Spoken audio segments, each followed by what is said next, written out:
of the War and Peace Report. I'm Amy Goodman. The winners of the 2011 Right Livelihood Award were announced earlier today.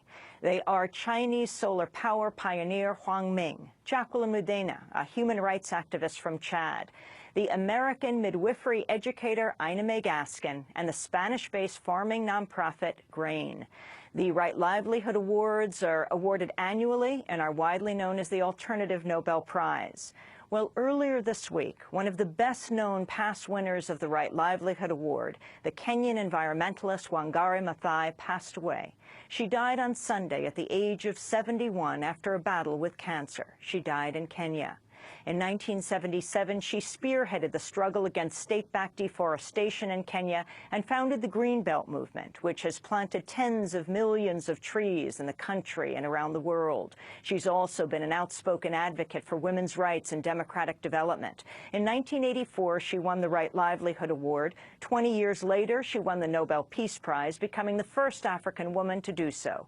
Over the past 7 years, Wangari Maathai has appeared on Democracy Now! Numerous times. I want to turn now to an interview from 2009. I asked her how she became an environmentalist and why she formed the Greenbelt movement. Well, for anybody who sees the film that you'll be showing next week in PBS called Taking Root, and then read this book, The Challenge for Africa, will see how I started, first and foremost, as a project for the National Council of Women, responding to the basic needs of women from the countryside and who were members of the National Council of Women, and how that led me into a tree planting campaign, encouraging women to form groups, and how that led me into governance issues when I saw that when you have a non-democratic, a non-accountable, a non-caring, a greedy government, that it is very easy to destroy the environment and to destroy the livelihoods of the very people you are leading. And then I started advocating for basic human rights. And then how that led me to deciding that maybe I should become a legislator myself. And how in the course of all those 30 years, I have come to realize that that what we need is a very holistic approach to Africans' issues, and that we need to understand that it is not one track, that there are many issues that need to be approached simultaneously, as we have tried to do in the Greenbelt movement. You have written about, in Time magazine, you had an article last month, in Los Angeles Times, rather, where are Africa's Obamas? What do you mean? What I was reflecting on is the fact that the Obama phenomenon is such an inspiring story in Africa, and young people and leaders in Africa are talking about Obama, are enthusiastic about Obama, are looking up to Obama, and yet they are not creating in Africa an environment, a peaceful environment, a democratic environment, a conducive environment for the little Obamas in Africa to realize their potential. Because after all, there's so many young people who were born at the same time that Obama was born. And the challenge I was putting to the African leadership is, if this young man had grown up in this region, would he have been able to exploit his potential the way he has been able to do it in the United States of America? Does one have to go to the United States of America to experience their potential? So in a way, I was putting a challenge to ourselves to create the kind of conducive environment where our children can experience their full potential. Wangari Maathai, with the Kyoto Protocol expiring, there's a major climate conference, global environment conference in Sweden in December. Can you talk about the significance of this? Will you be going? Well, I will definitely, please God, be going to Copenhagen. And my main take is to encourage governments to consider forests as part of the solution. We have been encouraged by the fact that the United States of America this time is very much on board, thanks to the position that the Obama administration has taken, and the world is encouraged. And we hope that the third world, especially the African region, will be listened to in terms of being assisted to protect the Congo forest. As you know, the Congo forest is the second largest forest in the world, second only to the Amazon, and the third forest block is in Southeast Asia. And these three forests are the main three lungs of the planet, and we need to protect these forests and others, not only because they are holding a lot of carbon, but also because they continue to fix the carbon. I was amazed to hear that 20% of all the carbon dioxide being pumped into the atmosphere comes from forest degradation and deforestation, and especially from the developing world. And you know, those are not the areas that are shedding greenhouse gases into the atmosphere. We often think of the industrialized world. So it is very important for us to encourage and to persuade the world to make forest protection part of the solution, rather than abandon it and try to say that we can negotiate about it later. When you started by planting trees, what is it, Wangari Maathai, that first inspired you to do this? Well, I must say that in the very beginning, I was inspired by the felt needs of the women from the countryside who said that they needed firewood, they needed food, they needed clean drinking water, very basic needs. And when I started, I did not have an idea of a movement, let alone of an issue that would eventually become a global issue.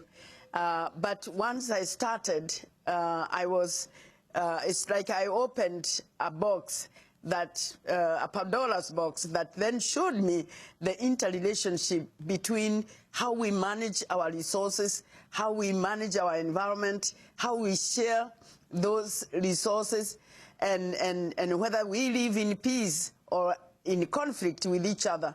And that really opened up a completely different way of looking at the conflicts, whether they are conflicts within the national borders or global conflicts.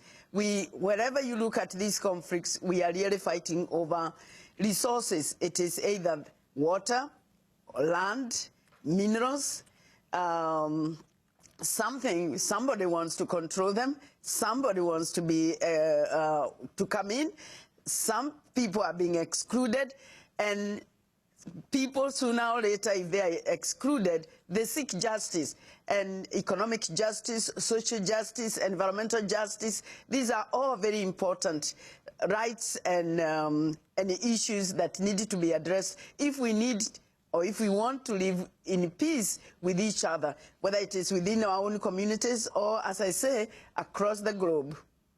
As you travel this country with your new book, your final message, Wangari Maathai, a Nobel Peace Prize winner, environmentalist, to the people of this country, to the United States, consumes perhaps more than most countries in the world, far more in terms of resources.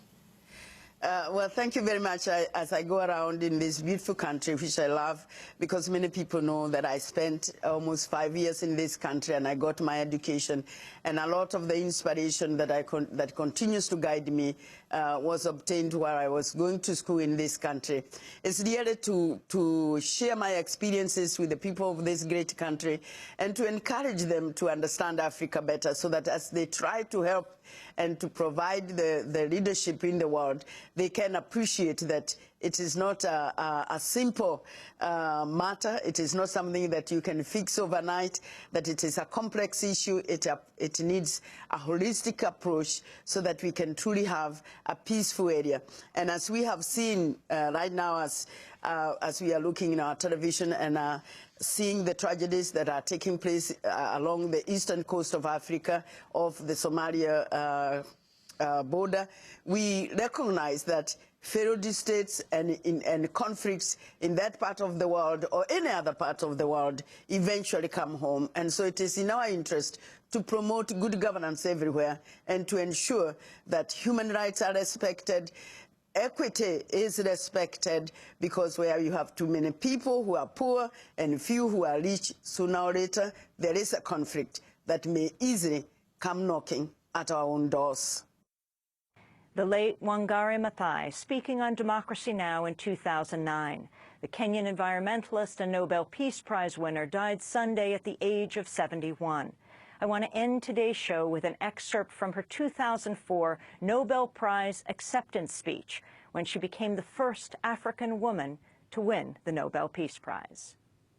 As I was growing up, I witnessed forests being cleared and replaced by commercial plantations, which destroyed local biodiversity and the capacity of forests to conserve water. Excellencies, ladies and gentlemen, in 1977, when we started the Greenbelt movement, I was partly responding to the needs of identified by rural women, namely lack of firewood, clean drinking water, balanced diets, shelter, and income.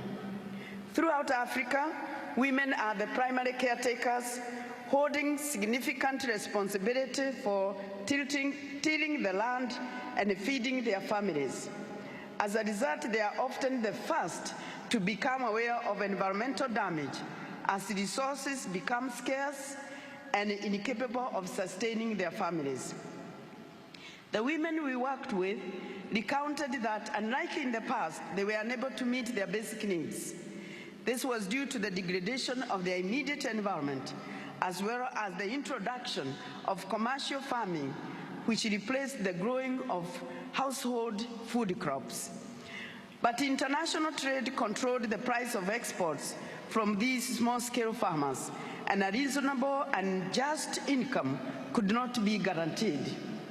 I came to understand that when the environment is destroyed, plundered, or mismanaged, we undermine our quality of life and that of our future generations. Tree planting became a natural choice to address some of the initial basic needs identified by women. Also, tree planting is simple, attainable, and guarantees quick, successful results within a reasonable amount of time. These are all important to sustain interest and commitment. So together we planted over 30 million trees that provide fuel, food, shelter, and income to support the children's and education and household needs. The activity also creates employment and improves soils and watersheds. Through their involvement, women gain some degree of power over their lives, especially their social and economic position and relevance in the family. This work continues. Initially, the work was difficult because historically our people have been persuaded to believe that because they are poor, they lack not only capital, but also knowledge and skills to address their challenges. Instead, they are conditioned to believe that their solutions to their problems must come from outside. Further, women did not at that time realize that meeting their needs depended on their environment being healthy and well managed. They were also unaware that a degraded environment leads to a scramble for scarce resources and may culminate in poverty and even conflict.